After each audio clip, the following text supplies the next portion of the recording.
How's it going, everybody? Mr. Bubbett here, and we are picking up with Restart Chapter 26.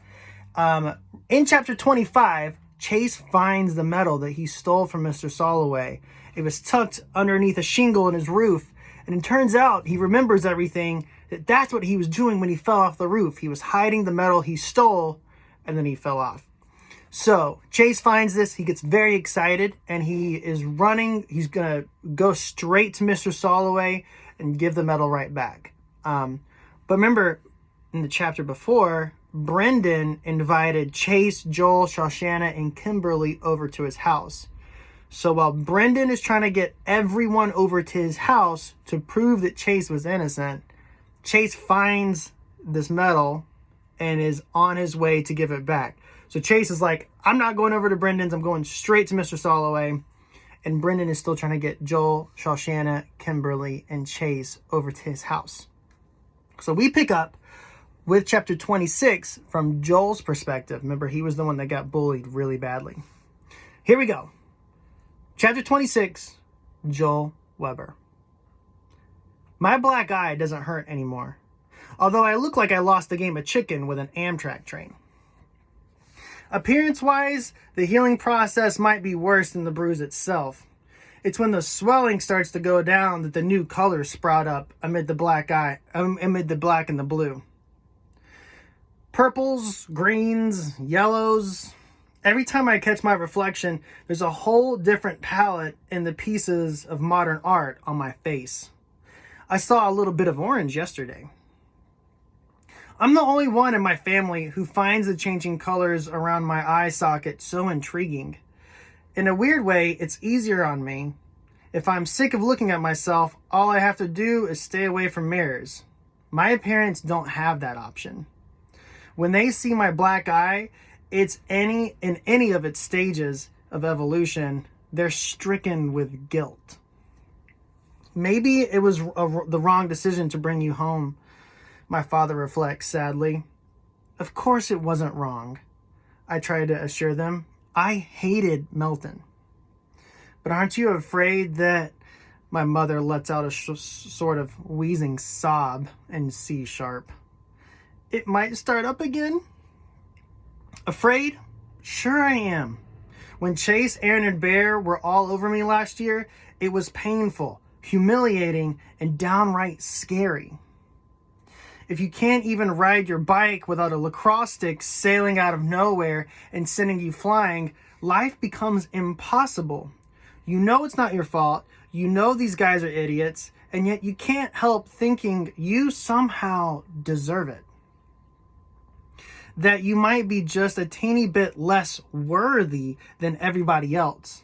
After all, how come no one is picking on any of them? But as worried as I am about all that, I think what bothers me the most is how wrong I was about Chase. I honestly believed he'd changed. I was even starting to like the guy. It goes to show how mistaken a person can be. My parents' reaction is bad enough. My sister's is off the chain. Every change in the bruised topography of my face launches her into a new revenge fantasy about what she would do to Chase if I were in charge of the world. Some of these are so brutal and in some cases so downright gross that I have to cut her off. Come on, Shosh, I exclaim as the two of us head for Brendan's house on Sunday morning. Listen to yourself, like you'd ever put another human being through a wood chipper. I never said another human being, she replies evenly. I said alpha rat, and if you were paying attention, I said I'd feed him in feet first. That way he gets to watch while his whole lower body... Enough! I interrupt. You wouldn't do that. Nobody would do that. The Spanish Inquisition didn't do that. In case you don't know, that was like a history thing where people were interrogating each other, but in a really nasty, kind of brutal way. Only because the wood chipper hadn't been invented yet, she tells me sullenly. Anyway, I sigh, anxious to change the subject. I wonder what Brendan wants. What do you think? She snarls, still in a bad mood. He has another stupid idea for a YouTube video, and we're the cast and crew. The text said that's not it. I remind her. It better not be. Otherwise, Brendan's going in the wood chipper. That's my sister. No problems ever so small that she can't overreact to it. We start up at the Espinosa's front walk and come face to face with Kimberly. Oh, hi guys. She gives me a long, hard look. Your eye is better, she adds dubiously. I'm okay, I say quickly. I don't want Shosh to nominate any more candidates for the wood chipper. You also got the text? My sister asks Kimberly. She nods. And Chase is coming too. What? Chase? Shosh grabs my arm and starts dragging me back down the walk. Brendan explodes out the front door and runs up to us. Where are you going? Chase Ambrose isn't coming anywhere near me or my brother, Shosh seethes. That's why I invited you. Chase is innocent. She keeps pulling me along. Well, not totally innocent, Brendan pleads, but he didn't hit Joel on purpose. He was just as blindsided as we were. I've got proof. What proof? I ask. One-man band, he explains. The video survived, and it proves that Chase was trying to stop Aaron and Bear. We're going home, Shosh insists. You go home, I tell her. I'm staying. Here? She demands. With that guy coming over? This time, I don't let her push me around. I want to know what happened. I have to see it for myself. And she stays too. Probably because she thinks I need protection. A lot of guys would be embarrassed about that, but I'm at least a little bit grateful. At any minute, Chase is going to walk in Brendan's front door, and I can't predict how I'm going to feel about it. I've seen him around school here and there. Still, this would be the first time since the extinguisher incident that we'll both be in the same room together. We establish ourselves on the living room couch, and Brendan sets up his computer on the coffee table. I transferred this from one of the flip cams, he explains. I brought it home to shoot something else, and this was on it. He puts out some snacks, and we settle in to wait for Chase.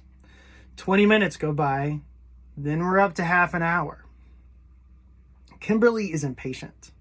Mostly because Chase is the only reason she's here. Where is he? Brendan texts again. No answer.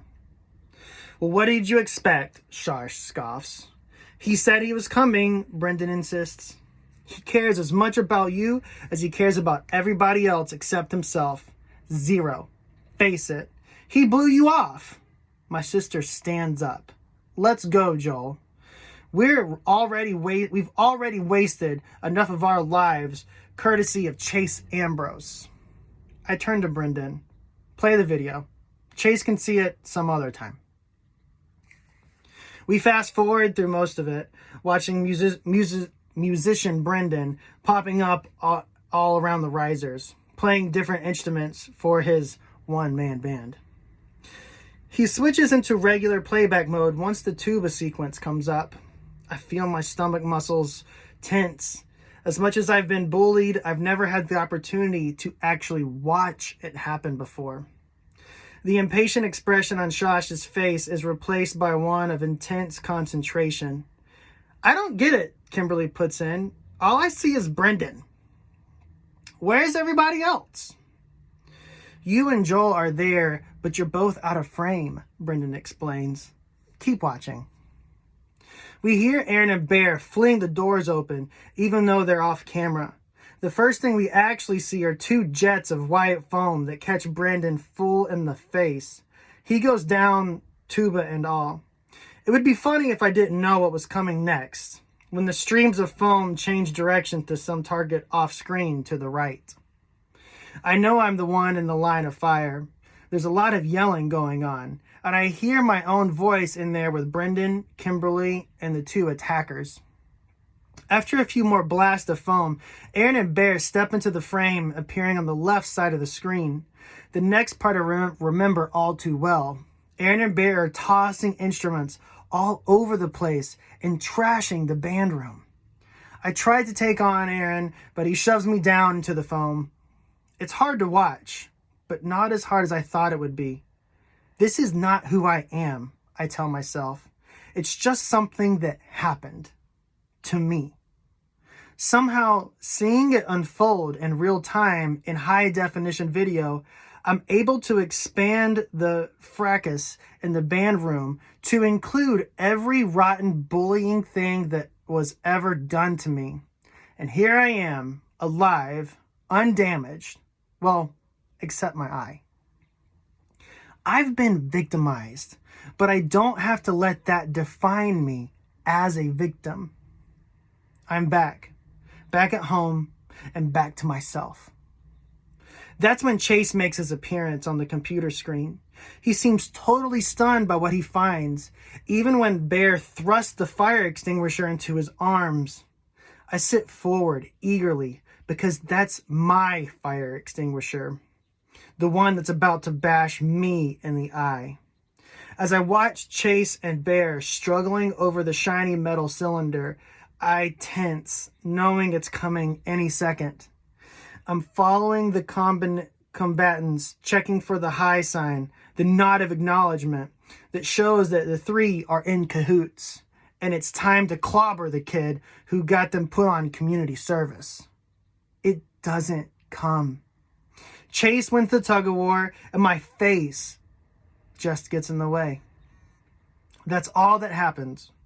Brendan pauses the video. An accident, he says, triumphantly. I agree, I tell him. Wow, Chase must be really strong, is what Kimberly gets out of it.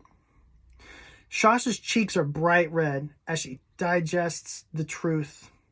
My sister judges everything and everybody so harshly that when her judgment falls on herself, it's like the end of the world.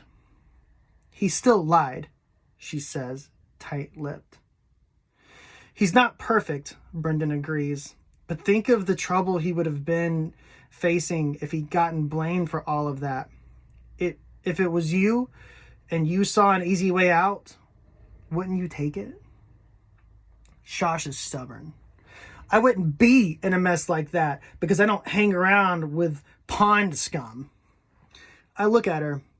We have to at least talk to him. I'm expecting more of an argument, but she nods, and I could think of plenty of things to say. One of those things should be, I'm sorry, Brendan puts pointedly. She glares at him. We'll see, but if it is, it'll be the last item on my list. Where is Chase? Kimberly asks in annoyance. Brendan, you said he was going to be here. Brendan is already on his phone, talking with Miss Ambrose. He frowns, thanks her, and hangs up. According to his mom, he's on his way to Portland Street. She said he was in a real hurry. Did he forget to come? I ask. Brendan shakes his head. He said he'd be here. He just texted a couple of hours ago. Shosh stands up. Let's go over to Portland Street. And that is the end of chapter 26. Next is 27. All right. So I'm going to leave it there and we will read 27 together on Wednesday. I hope you guys are being safe and doing well and take this time to get caught up. All right. I'm going to send a couple updates to your families and hope that everyone is on the same page so we can talk more about the book in person in real time. So until Wednesday, be safe, be good, and I'll talk to you later. Bye.